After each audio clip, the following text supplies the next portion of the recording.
Bueno, hola, ¿cómo andan? Espero que esté todo bien. Bueno, recién saludé a quienes estaban hace un ratito. Bueno, vamos a arrancar con la última teórica. Hoy iba a venir un amigo mío a dar una charla, ¿sí? Sobre diferentes tipos de reproducción en plantas comparadas, pero tuvo un problemita ahí de salud y no va a poder estar. Así que la charla quedará para otro momento. Así que vamos a dar directamente la clase completa de botánica aplicada y organismos vegetales exóticos invasores y en peligro de extinción, que en realidad todo esto de exóticos invasores y en peligro de extinción va a ir en una parte práctica, de ahí del campus, y lo que yo voy a dar ahora es solamente la parte de botánica aplicada, botánica económica y etnobotánica. Así que bueno, vamos a arrancar con esa parte. Vamos a arrancar, ¿sí? Definiendo lo que es la etnobotánica, que es el enfoque mayoritario que yo le voy a dar a esta clase, ¿sí? Y acá la etnobotánica sí fue definida hace mucho tiempo por este señor, ¿sí? Heisenberg, que era un etnobotánico, ¿sí? En el año 1895 en un congreso, ¿sí? Como el estudio de las plantas usadas por los pueblos primitivos y aborígenes. Y Heisenberg lo define así, más desde un punto de vista enfocado, digamos, en en lo cultural, ¿sí? Y en lo contextual, ¿sí? En el contexto en el cual eran utilizadas estas plantas y cómo ellos le daban ciertos usos, ¿no? Y luego más adelante, después, van surgiendo otros términos como el de botánica económica, ¿sí?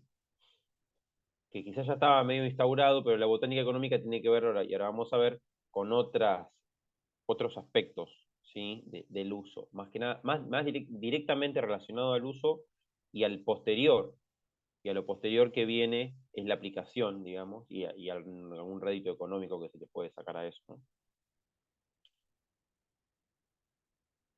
Entonces, después, ya mucho más adelante, fíjense, 50 años después, este señor Fosberg desarrolla el término botánica aplicada y lo acuña como el estudio de las plantas útiles, ¿sí? Por parte de la humanidad, ¿sí? La utilidad que le da la humanidad a las diferentes plantas, ¿sí? Y ya cuando hablamos de planta útil, útil con respecto a qué o a quién, ¿no? Y esa es la pregunta que se nos puede llegar a plantear, ¿sí? Entonces, son plantas útiles con respecto a una cierta, ¿sí? Comunidad, a un cierto sector de la sociedad o a un cierto un cierto grupo de personas de alguna región en especial, ¿sí? Porque cada grupo, cada persona va a tener diferentes apreciaciones justamente por la cosmovisión que puedan tener, ¿no? Entonces, como rama de la botánica, ¿sí?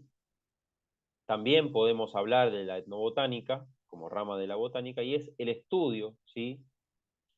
De los vegetales utilizados por los aborígenes. Eso es sensu estricto, o sea, estrictamente para la etnobotánica es el estudio de los vegetales utilizados por los aborígenes. Eso desde el punto de vista de la botánica, ¿no? No teniendo en cuenta tanto la antropología. También desde el punto de vista de la botánica, pero ya no sensu estricto, sino sensu lato, ¿sí? Más abierto, no tan estrictamente, sino un significado un poco más abierto, con un poco más de apertura, es el estudio de los vegetales utilizados por el hombre, ¿sí? Por la humanidad, ¿sí? Que es el sinónimo de la botánica económica, ¿sí?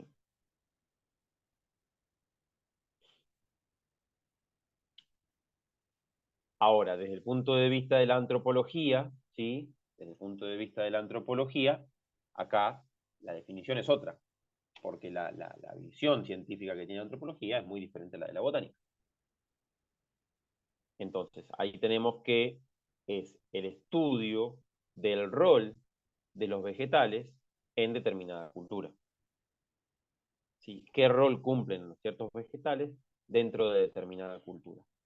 ¿Sí? Para la botánica es cómo usaban los wichí el rapé. Bueno, o cómo usaban los wichí, mejor dicho, las semillas tostadas y molidas de el cebil. Bueno, y acá es qué rol cumple el cebil dentro de la comunidad wichí y cómo ese cebil, ¿sí?, es instaurado dentro de diferentes prácticas o cosas de diferentes aspectos culturales que tengan que ver a ellos, ¿sí?, a rituales, ritos, bueno, cómo toma protagonismo esa planta. Bueno, hay diferentes formas de verlo de la misma planta, la misma cosa, ¿no?, dependiendo del enfoque que le dé cada rama de la ciencia, ¿no?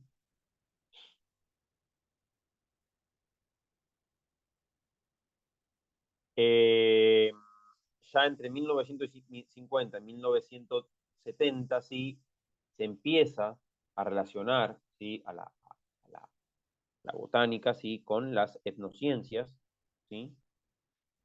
Y ahí se le empiezan a agregar, ¿sí?, sistemas lingüísticos, a lo que es la etnobotánica, y sistemas de clasificación, clasificatorios locales. O sea, se le empiezan a agregar, ¿sí?, las clasificaciones que le va dando cada comunidad al cosmos, a la cosmovisión que tiene, o sea, al ambiente en el cual ellos se mueven, y a las plantas que tienen en ese ambiente. Porque no es lo mismo llamarle, ¿sí?, mandioca que yuca, ¿sí?, o llamarle, ¿cómo es que le llaman en otro lado de Brasil? Aipín me sale, pero no me acuerdo el nombre. Tiene tres nombres diferentes, la mandioca, ¿sí?, dependiendo de la región y los indígenas como le iban llamando en cada lugar, ¿sí? Entonces, eso tiene que ver con los sistemas clasificatorios locales que tienen que ver con el sistema de comunicación y la cosmovisión de cada lugar, ¿no?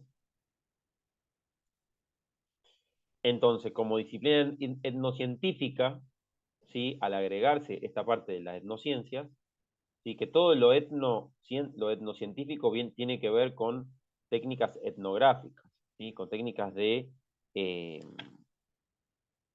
cómo conseguimos esa información, ¿sí? Son diferentes técnicas que nos permiten, ¿sí?, ahondar en la búsqueda de la información eh, al trabajar con pueblos originarios, ¿no? De alguna manera. Bueno, y como disciplina no científica, la etnobotánica sí es el estudio sobre la concepción autóctona del mundo vegetal, ¿sí? Cómo conciben esos individuos pertenecientes a cierta cultura el mundo vegetal. Y bueno, de eso se encarga como disciplina científica, ¿sí?, la etnobotánica, de interpretar, ¿sí?, cómo culturalmente eh, es concebido el reino vegetal para cada eh, eh, ¿sí? Agrupabilidad o grupo de gente que pueda haber en diferentes partes del globo, ¿no? Entonces, como disciplina de síntesis, sintética, sintetizadora, ¿sí?, es una disciplina que es interpretativa, asociativa, que va a buscar y va a utilizar, ¿sí?, que une e integra los hechos, ¿sí?, de interacción entre sociedades humanas y plantas, ¿sí? Entonces también la etnobotánica va más allá del estudio del vegetal, como puede ser la botánica simple, ¿sí? O también de la parte antropológica de los hombres o de sus sociedades en sí mismos, ¿sí? Y tampoco se va a quedar solo abordando el estudio de la relación entre todos los tiempos y los lugares, ¿sí? Sino que es un poco más profunda y va más allá, ¿sí? Va más allá, porque une, integra, ¿sí?, utiliza diferentes metodologías, ¿sí? Es algo un poco más eh, complejo y ambicioso, ¿sí?, como una disciplina sintética de dos ramas de la ciencia, como es la botánica y la etnografía o lo antropológico, ¿sí?, lo etnográfico.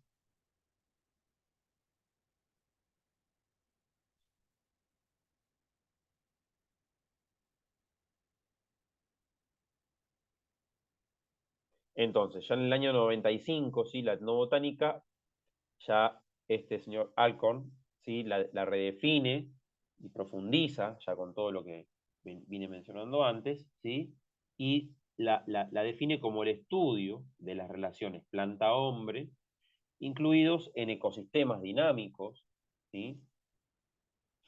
Con componentes naturales y sociales. O dicho de otra manera, es el estudio del uso de las plantas contextualizado, ¿sí? En el contexto en el cual se da ese uso, ¿sí? Sin perder eso que es tan importante y tan enriquecedor.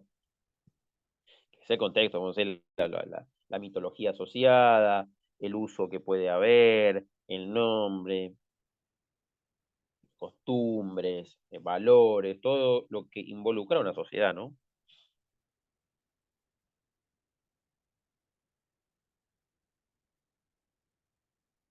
Entonces acá sí podemos tener estas dos imágenes, ¿sí? Donde ahí tenemos a un primate, ¿sí? Directamente un gorila, como alimentándose de una planta, ¿no?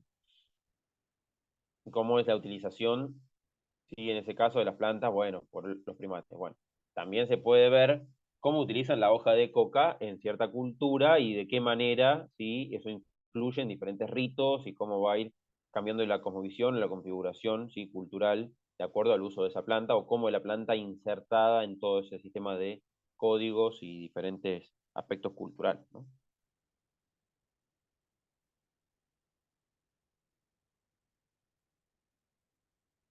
O sea, hay una gran diferencia entre directamente ir a agarrar la fruta o agarrar la planta para comer y ya tener una sociedad y insertar esa planta a través de diferentes ritos, códigos, costumbres que no están en otros animales, ¿sí? Diferentes al ser humano.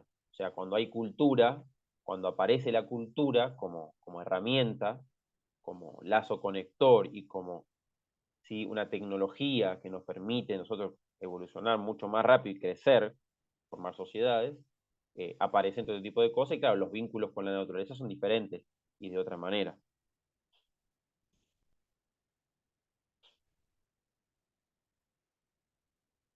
Entonces, ¿y desde cuándo es que existe o se podría decir que existe esta relación con las plantas de uso?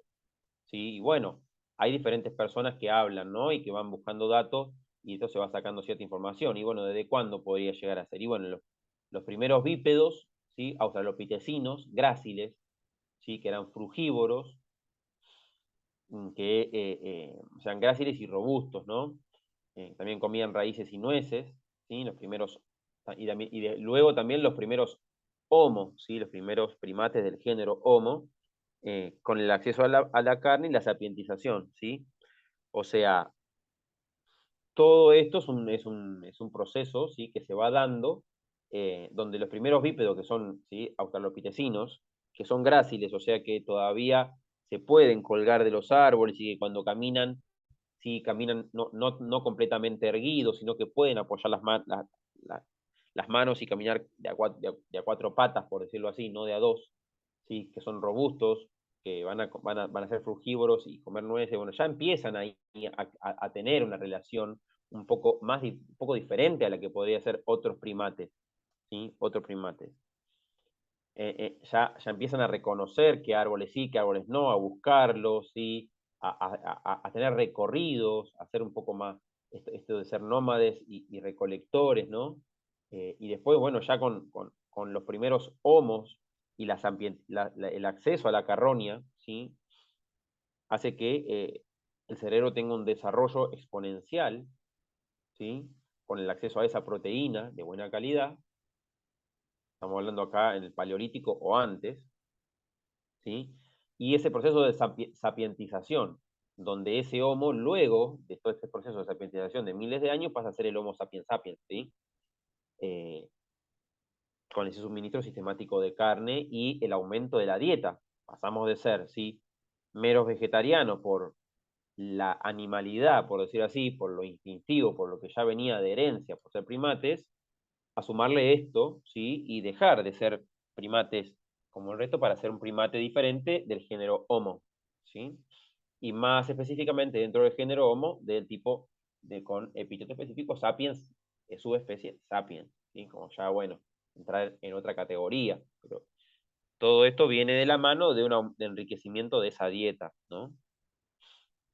Y fíjense la última de abajo, excavaciones recientes del campamento de Homo erectus de Pekín, que recolectaba nueces, avellanas y piñones, bayas de rosa, y tostaba el llamado talachino, ¿sí?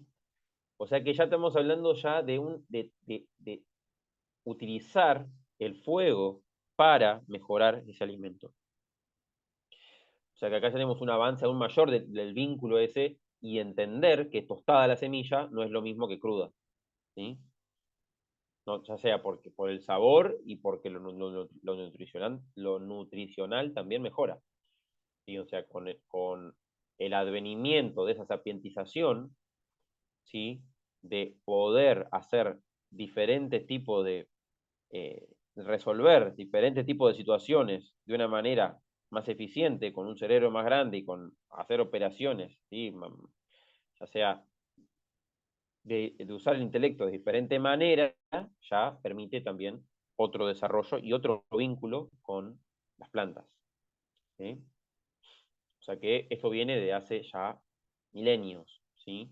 Que viene sucediendo eh, este vínculo con las plantas, ¿sí?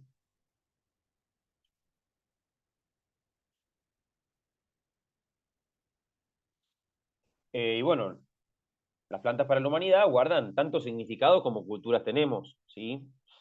Vamos a comentar algunas cosas, pero bueno, son cosas muy generales que tratan de incluir la mayor diversidad, ¿sí? De significados posibles, pero puede haber infinitos, de acuerdo a la cantidad de personas o grupos étnicos que haya por el globo, ¿no? Por lo menos los que vayan quedando en la antigüedad o muchos más. Entonces, un significado que la humanidad le da a las plantas es alimento, ¿sí? Es el primer significado, es alimento, ¿sí? Inclusive, como hablábamos recién, los primates es el alimento de la planta, lo ven como un alimento, ¿sí?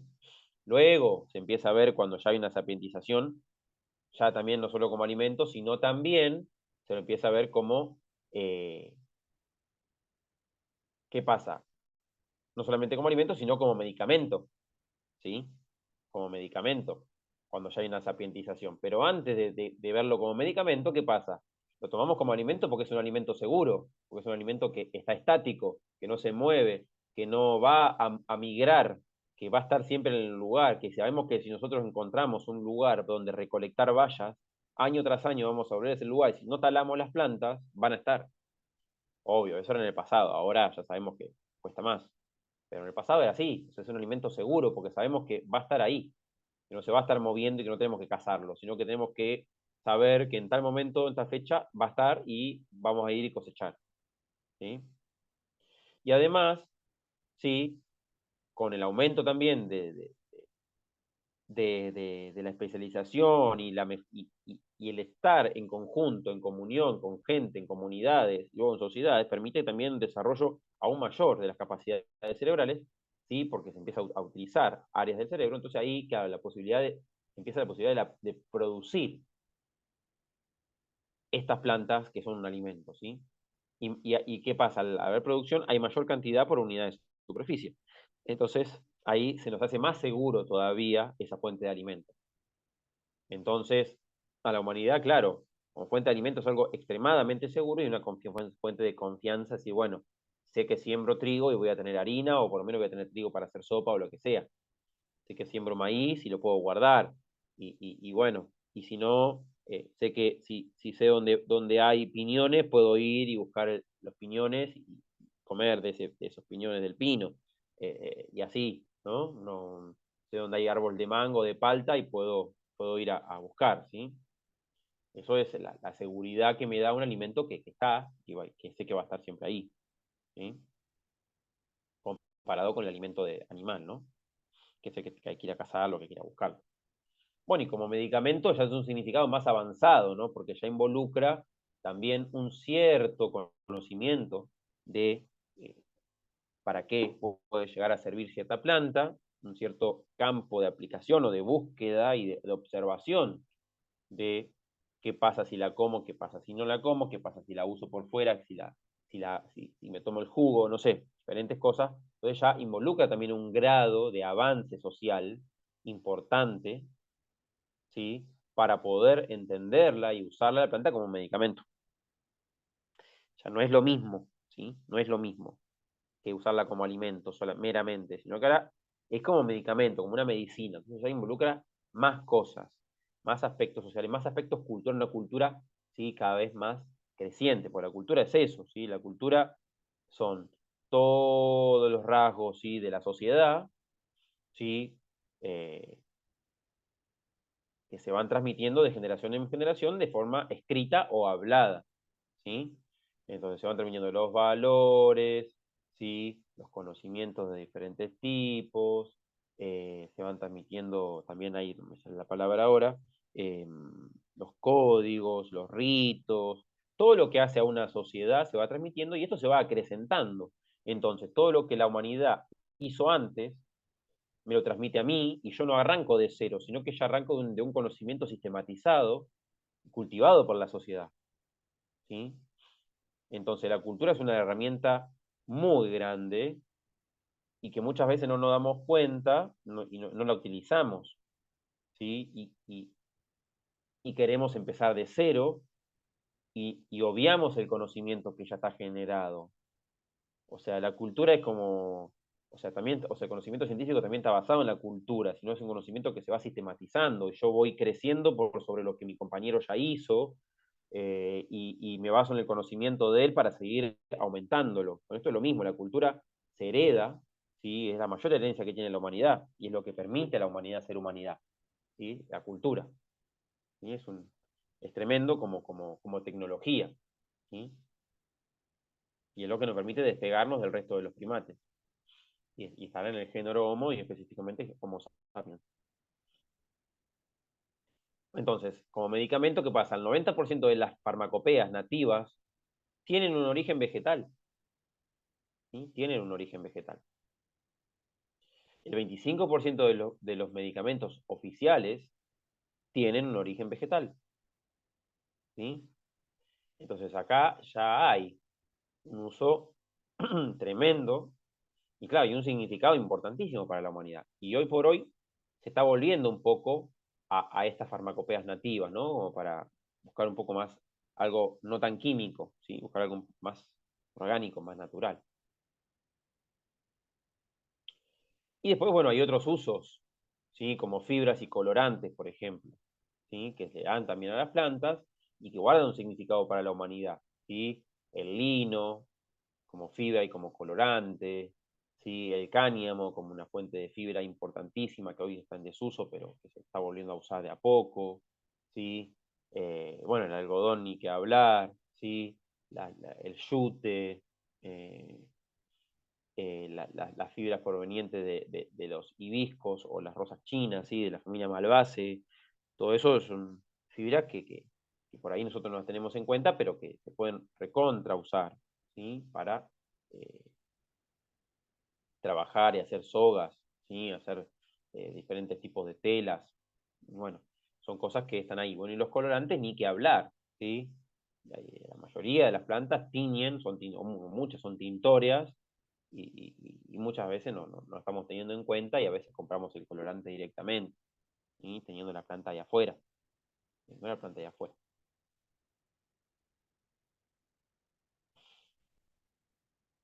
Bueno, y también tenemos plantas que podemos tener la obtención de látex, como el caucho, ¿sí? Para la fabricación de neumáticos o gomas en general. Gomas, ¿sí? Como la goma guar, que largan los frutales, ¿sí? Y resinas, ¿sí? Como puede ser la que largan diferentes tipos de coníferas, ¿sí? Entre otras, ¿sí? Que también largan resina. Todo esto, ¿sí? Son diferentes, ¿sí? Usos o significados que para la humanidad están, existen y deben ser contemplados, ¿no? Deben ser contemplados. Y que se van transmitiendo de generación en generación a través de la cultura. Y acá saltamos a que, claro, eh, hay una dependencia de la humanidad de las plantas y de las plantas de la humanidad, ¿sí? Hoy hay plantas que dependen de la humanidad para la supervivencia y la humanidad depende de plantas para la supervivencia, ¿sí? Entonces, de un total de 300.000 plantas que se cree que existen, que hay, ¿sí? El globo, ¿sí? 3.000 de esas se sabe que son alimenticias, ¿sí? Y de esas 3.200 están cultivadas, ¿sí? Están cultivadas, están bajo cultivo, ¿sí? O sea que, fíjense que nada, es el 1% de esas 300.000 las que se utilizan nada más para alimenticias, o que se les conoce un uso antiguo o reciente, ¿sí? Y 200 de esas se cultivan para eh, incrementar su cantidad, ¿sí? Por área. Ahora, ¿qué pasa con esas 3.000 y esas 200 cultivadas? Resulta que en los últimos 50 años, ¿sí? Nos hemos achicado, ¿sí? Hemos empezado a alimentarnos de cada vez menos plantas, a utilizar menos plantas, y el número no aumentó. No es que ahora que tenemos más conocimientos y más movilidad aumentó el número de plantas alimenticias, no, se estancó. Y para peor, en vez de alimentarnos de esas 200 cultivadas, ahora nos estamos alimentando de esas primeras que aparecen ahí. Caña de azúcar, maíz, arroz, trigo, papa, soja. Paremos de contar. Porque fíjense las cantidades que hay que se van cultivando. Ya en el año 60 se cultivaban, ¿sí? Esas 448.000 toneladas, ¿sí? Y fíjense para el año 2010 de caña, 1.685 toneladas. Se incrementó un 276% la producción. Fíjense de maíz, pasamos de 205.000 toneladas, ¿sí? A 844.000, ¿sí? Toneladas. Es una bestialidad, ¿sí? Entonces, nos estamos alimentando mucho de pocas plantas, de muy poca variabilidad, ¿sí? Y esto es un verdadero problema para lo que es la diversidad biológica, ¿sí? Porque aparte son algunos géneros algunas especies del género, y en algunos casos algunas poblaciones de una cierta especie de un género, ni siquiera me estoy alimentando de la especie entera. O sea que la pérdida de diversidad es enorme. Y después fíjense que para abajo viene la mandioca, remolacha y así, las cantidades esas son mucho menores. Donde la batata, que tiene un cierto nivel, o la cebada, o el tomate, pero no le llega ni a los tobillos al arroz o al maíz, ¿sí? O a la papa, estamos lejos. Y hoy todavía esto se va incrementando. Y no solamente esto, que se incrementa la cantidad de pocos alimentos, sino que hay una cosa peor todavía, que es que los alimentos en los últimos 20 años o 30 se han vuelto una mercancía, ¿sí? Un bien de consumo más. Ya perdió ese valor de derecho o de necesidad para ser un bien de mercado, y el valor de los alimentos en los últimos 20, 30 años ha aumentado un 70% más o menos. Desde los años 60 hasta ahora ha aumentado un 70-80% el valor de los alimentos, ¿sí? Muy caros se han vuelto, extremadamente caros. Y cada año que pasa se vuelven más caros. Y esto, sí, tiene que ver con que los alimentos más cultivados, que son el maíz, ¿sí? Y la caña, ¿sí? O también puede llegar a ser la soja, porque la soja ahora está medio abajo ahí, pero ahora aumentó.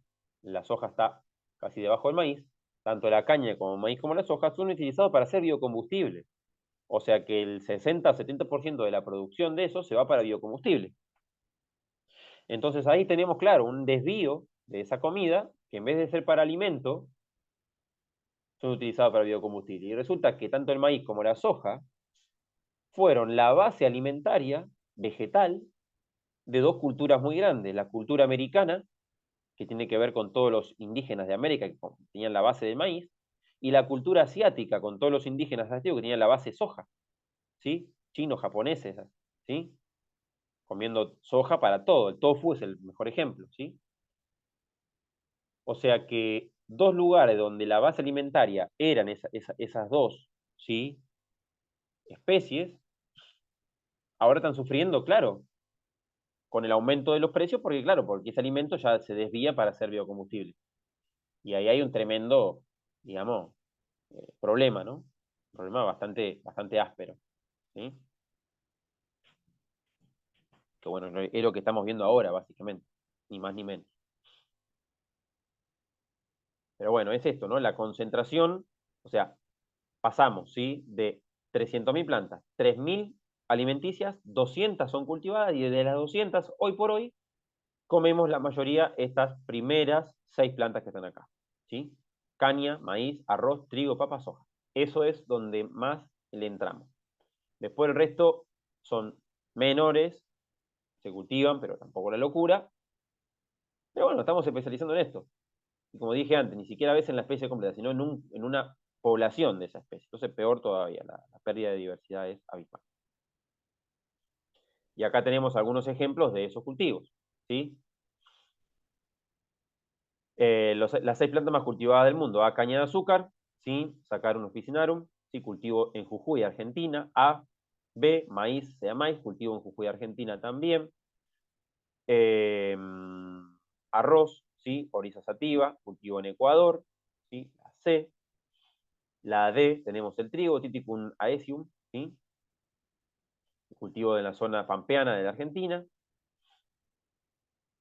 La E es la papa, arriba, no tuberosum, en venta en el mercado de la Parada Lima, Perú. Y la F, soja, Max, dalle de legumbres y semillas, ¿sí? Para tener en cuenta un poquito de lo que estábamos hablando, ¿sí? En reconocer esos tipos de cultivos.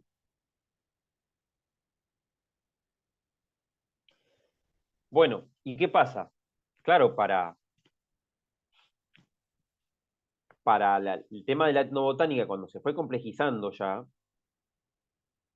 y como para poder incrementar el conocimiento, lamentablemente tenemos que clasificar y tenemos que lograr buenas clasificaciones para poder diferenciar y para poder sistematizar el conocimiento, se tuvo que incorporar el concepto de especie, ¿sí? Pero bueno, el concepto de especie para la ciencia es uno, pero para la humanidad y para las diferentes culturas y costumbres varía muchísimo, no es lo mismo, ¿sí? Para nosotros, para la ciencia, para lo que es la universidad, conjunto de individuos interfértiles entre sí y con barrera genética con otros. Pero resulta que vos vas afuera y la gente cree que el repollo es una especie, y que el coliflor es otra y el brócoli es otra. Ahora, si hablamos botánicamente hablando, sabemos que no, que la única especie es Brassicauleraceae. Bueno, gente, se nos acabó el tiempo. Salimos y volvemos a entrar.